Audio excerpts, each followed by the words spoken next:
wabarakatuh. Perkenalkan, kami CGP Angkatan 8 dari Kabupaten Solo dengan fasilitator Ibu Bayu Agustina dan pengajar praktek dari Bapak Hendrazal Saputra.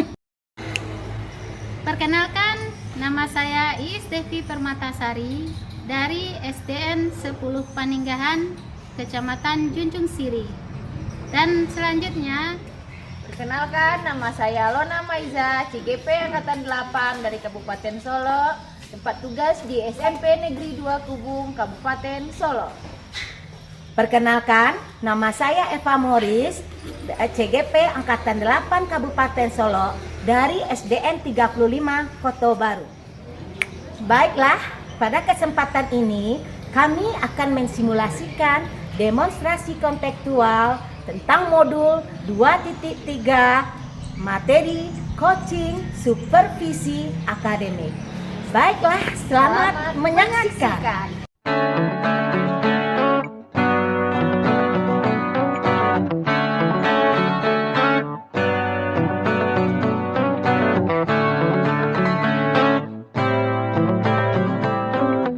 Assalamualaikum Bu Lona. Waalaikumsalam Bu Iis. Apa kabarnya hari ini? Alhamdulillah sehat Bu Iis. Bu Iis, bagaimana kabarnya?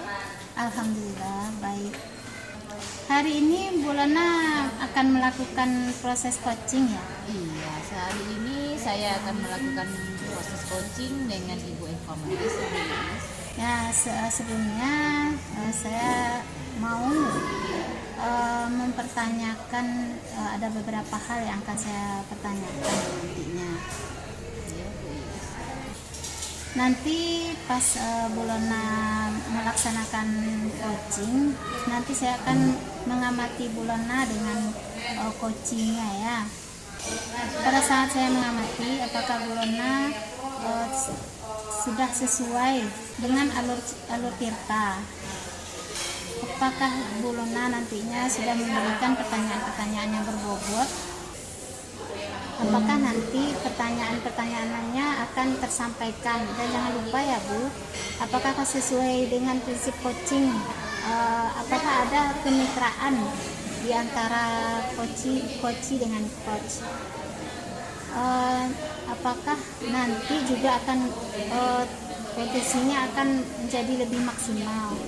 Mungkin sebelumnya dilakukan proses observasi ini ada sedikit yang akan saya tanyakan, boleh Ibu? Boleh. Untuk yang pertama, kompetensi apa yang ingin Ibu kembangkan dalam proses coaching hari ini? Dalam proses coaching ini, kompetensi yang ingin saya kembangkan pada coaching saya pastinya tentang kompetensi inti tentang coaching, yaitu yang pertama tentang kehadiran penuh, mendengarkan dengan aktif, dan mengajukan pertanyaan-pertanyaan yang berbobot Ibu Iis. Baik, jadi Ibu ingin mengembangkan 3 kompetensi inti, ya Bu. Itu terdiri dari kehadiran penuh, kemudian yang kedua mendengarkan aktif, dan selanjutnya mengajukan pertanyaan-pertanyaan yang berbobot. Nah, kira-kira apa yang lebih spesifik yang akan Ibu kembangkan nantinya pada saat melakukan observasi? Yang spesifik yang ingin saya kembangkan di sini, yang pertama mendengarkan secara aktif, dan yang kedua menggunakan pertanyaan-pertanyaan yang berbobot Ibu Iis. Baik, jadi ada 2 ya Bu. Yang akan Ibu kembangkan lebih spesifik, mendengarkan aktif, dan mengajukan pertanyaan yang berbobot. Nah, selanjutnya indikator apa yang akan dicapai pada saat itu? Yang ingin saya capai, saya ingin mendapatkan jawaban dari coach saya tersebut, dapat tahu bagaimana dia langsung memecahkan masalah yang dari pertanyaan-pertanyaannya sudah diberikan. Baik ya Bu. Ibu untuk mencapai indikatornya pada coaching itu tentang bagaimana permasalahan itu bisa terpecahkan nantinya. Terima kasih ya Bu atas jawabannya. Silakan Ibu melakukan proses coaching dengan coachingnya agar nantinya mudah-mudahan berjalan dengan sukses, dan setelah proses coaching itu selesai saya akan berbincang kembali dengan Ibu ya Bu. Iya, Bu Iis. Silakan Ibu coachingnya. Iya. Si Bu Iis. Assalamualaikum Bu Lona. Salam Ibu Eva. Gimana kabarnya Bu Lona? Sehat kah? Alhamdulillah. Ibu Is, bagaimana kabarnya? Maaf Bu Lona, Bu Is, apakah saya mengganggu waktu Ibu? Tidak Ibu Eva. Terima kasih ya Bu. Ada yang bisa saya bantu Ibu Eva kali ini? Pada kesempatan ini Ibu, saya datang untuk menyampaikan permasalahan yang saya temukan dalam sekolah Ibu, khususnya di dalam pembelajaran. Bisa Ibu ceritakan permasalahan yang Ibu yang Anda di proses pembelajaran Ibu? Baik Bu. Kepada saya. Ya, saya izin ya Bu Is ya. Nah, begini Bu. Di sekolah saya menemukan ada beberapa permasalahan yang menurut saya itu berdampak kepada peningkatan pembelajaran, baik itu pembelajaran tentang materi pembelajaran maupun karakter anak Ibu. Pertama, saya melihat dalam situasi belajar itu anak-anak yang anak-anak merasa bosan dalam menghadapi pelajaran Ibu, karena saya melihat di mana gurunya ketika melakukan pembelajaran ini masih menggunakan model atau metode pembelajaran yang kontekstual Bu, atau kontekstual ini cuma berceramah saja Bu, sehingga suasana pembelajaran ini tidak membangkitkan semangat anak-anak Ibu. Kemudian dampak dari pembelajaran kontekstual ini, anak-anak saya lihat mereka tidak fokus dalam belajar Bu. Kemudian banyak yang mengobrol di antara mereka. Ada juga yang lagi asik bermain ketika gurunya asik berceramah di depan kelas. Kemudian ada sebagian anak lagi yang mengganggu temannya yang belajar. Ada anak-anak yang bagian lagi saya lihat suasana di sana yang asik bermain dengan mainan yang dibawa di rumahnya Bu. Nah, itulah permasalahan yang saya lihat Bu. Baiklah Bu Eva, sebelum kita melakukan proses coaching kali ini, apa tujuan dari kegiatan kita kali ini yang bisa Ibu Eva bermanfaat untuk Bu Eva? Tujuannya di sini saya berharap dari coaching ini saya menemukan solusi permasalahan ini, baik untuk diri saya maupun nanti akan saya bagikan kepada rekan-rekan sejawat saya nanti Bu. Dari kasus yang sudah Ibu Eva terangkan tadi, pada saat sekarang ini berada di level manakah kegiatan proses pembelajaran di sekolah Ibu Eva? Menurut saya sih Bu, mungkin masih pada posisi level 5 Bu. Masih pada posisi level 5 ya? Iya. Ibu maunya ke depannya proses ini meningkat ke level berapa ya? Ya, tentu saya ingin level yang lebih tinggi lagi ya Bu ya. Mungkin saya berharap, harapan saya ada kita di pada posisi level 9. Tetapi melihat kondisi seperti ini mungkin saya akan memulainya dengan mungkin saya mencapai target dulu pada level 7 dulu Ibu. 7 ya Bu? Iya. Terus dari proses yang tadi, masalah tadi, langkah-langkah yang ingin Ibu Eva lakukan seperti apa ke depannya? Mungkin langkah-langkahnya nanti saya akan jelaskan, karena saya banyak mempunyai harapan di dalam proses perubahan ini Bu nantinya. Salah satunya yaitu saya ingin adanya perubahan dalam pembelajaran itu sendiri, baik perubahan dalam menyusun metode yang bervariatif atau memilih model yang tepat, penggunaan medianya yang menarik bagi siswa Bu. Kemudian juga adalah kemampuan seorang guru dalam menyusun skenario pembelajarannya, sehingga nanti saya menginginkan pembelajaran itu yang menyenangkan bagi murid-murid di kelas Ibu, dan ditambah juga dengan pemanfaatan teknologi Ibu. Dengan pemanfaatan teknologi ini saya kira kita mungkin akan menuju nanti pada pendidikan pembelajaran yang abad ke-21, sehingga kita tidak lagi merasa menjadi tidak akan membuat suasana pembelajaran yang masih dengan sistem lama, Bu. Ya. Dari itu masalah sekali mungkin mengasihkan, Ya. tapi apa langkah-langkah Ibu ke depannya untuk melakukan proses ini?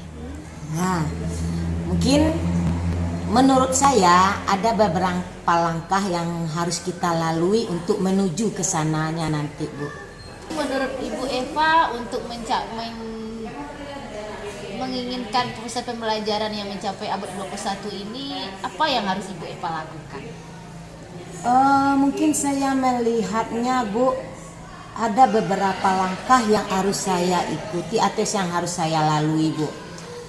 Salah satunya mungkin langkah pertama saya akan mungkin mendiskusikan dengan rekan sejawat dengan pembelajaran, merefleksi kembali pembelajaran kita yang lama dan berdampaknya bagi anak-anak yang ke depan. Melalui diskusi ini nanti saya akan mencoba yaitu melakukan pendampingan bagi guru-guru yang mau melakukan perubahan, Ibu.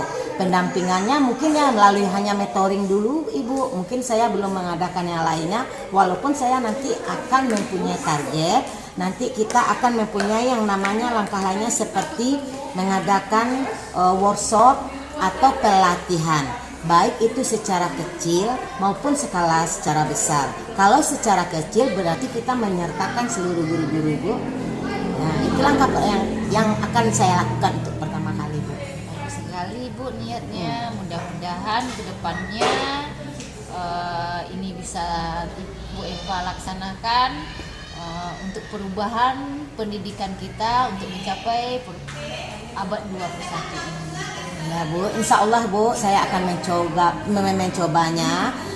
Meskipun begitu, saya tetap membutuhkan pendampingan, dukungan dari rekan sejawat atau kepala sekolah, terutama khususnya untuk IT, Bu. Mungkin saya tidak terlalu mahir, saya sih bisa, tetapi belum mahir. Mungkin saya membutuhkan seperti Ibu Wati yang ahli di bidang IT. Mungkin saya akan menggunakan tenaga beliau, melakukan kolaborasi kepada beliau untuk membagi ilmunya kepada kita yang rekan-rekan guru ini, Ibu. Terima kasih, Bu. Iya. Masih ada lagi masalahnya Ibu Eva? Mungkin untuk saat ini hanya cukup segitu saja, Ibu. Dengan ada coaching ini, saya mungkin lebih agak terbuka menemukan solusi nantinya untuk perubahan di dalam pembelajaran, Ibu, baik itu dalam pemilihan model, media, kemudian mungkin yang lebih tepat untuk saat ini pembelajaran berdiferensiasi menurut saya itu mungkin lebih tepat lagi, Ibu. Karena mengapa? Karena kita tahu siswa kita itu unik ya, Ibu ya. Kalau kita tidak memahami setiap bakat kemampuan anak masing-masing anak, akhirnya kita mungkin hanya menciptakan metode pembelajaran yang monoton atau proses pembelajaran yang monoton, Bu, sehingga anak tidak fokus. Tapi seandainya kita buat ya, Ibu ya, pembelajaran itu berdiferensiasi, berarti mungkin masing-masing anak itu bakat dan minatnya akan tergali, Bu. Itu yang dampaknya bagi saya yang akan saya lakukan nantinya, Bu.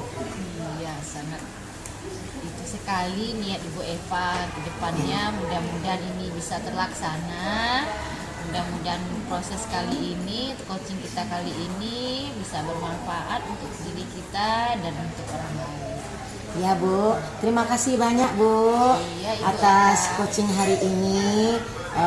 Tak kurang, tak lebih, atau maaf kalau saya ada perkataan saya kurang berkenan, sikap saya mohon maaf ya, Ibu ya. Terima kasih, Bu Terima kasih, Lona. Bu Eva. Ya, permisi dulu. Assalamualaikum, Bu. Waalaikumsalam Ibu Eva. Baik, Bu Lona, alhamdulillah proses coachingnya sudah saya dengar dan sudah saya lihat tadi berjalan dengan lancar. Alhamdulillah sudah berjalan dengan lancar, Ibu Iis. Alhamdulillah ya, Bu. Melalui dari observasi ini saya akan bertanya beberapa hal, yaitu apakah terkait dengan observasi ini sudah tercapai indikatornya, Bu? Tadi selama proses coaching saya sudah melakukan dengan alur tirta, yaitu dengan menanyakan tujuan identifikasi, kemudian rencana aksi dan tanggung jawab. Kemudian saya sudah menggali beberapa potensi dari coaching tersebut untuk menemukan solusi dari permasalahan. Baik Bu, hari ini Ibu sudah berhasil melaksanakan proses coaching yang sesuai dengan alur tirta. Nah, tadi juga saya sudah mendengarkan Ibu sudah menanyakan tentang tujuan coaching tersebut dan sudah mengidentifikasi permasalahan yang ada dalam coaching. Kemudian Ibu sudah mengarahkan coaching untuk mencari rencana aksinya, dan Ibu juga sudah berhasil untuk menemukan rasa tanggung jawab yang ada pada diri coaching. Nantinya rencana aksi coaching ini akan dapat dilakukan dengan baik. Juga tadi saya sudah mendengarkan percakapan Ibu dengan coaching. Ibu sudah fokus terhadap coaching dan arahnya di situ Ibu sudah ada kehadiran penuh serta mendengarkan dengan aktif. Dan Ibu sudah mengajukan pertanyaan-pertanyaan yang berbobot yang sesuai dengan kata kunci yang disampaikan oleh coaching. Luar biasa ya Bu, Ibu sudah bisa memastikan kepada coaching dalam proses coaching ini. Semoga hasil proses coaching ini dapat dilaksanakan dengan baik nantinya. Nah Ibu, saya mau bertanya, kompetensi apa yang akan nantinya Ibu tingkatkan berdasarkan hasil proses coaching tadi Bu? Kompetensi yang ingin saya kembangkan yaitu saya ingin mendalami, memahami alur tirta lagi untuk melakukan coaching supaya coaching selanjutnya menjadi lebih baik. Ya Ibu, luar biasa. Mudah-mudahan Ibu bisa lebih mendalami lagi alur tirtanya supaya nanti bisa melakukan sesi tanya jawab. Terima kasih ya Bu sudah melaksanakan coaching hari ini. Sama-sama Ibu Iis, semoga kita bertemu lagi. Assalamualaikum warahmatullahi wabarakatuh. Waalaikumsalam warahmatullahi wabarakatuh.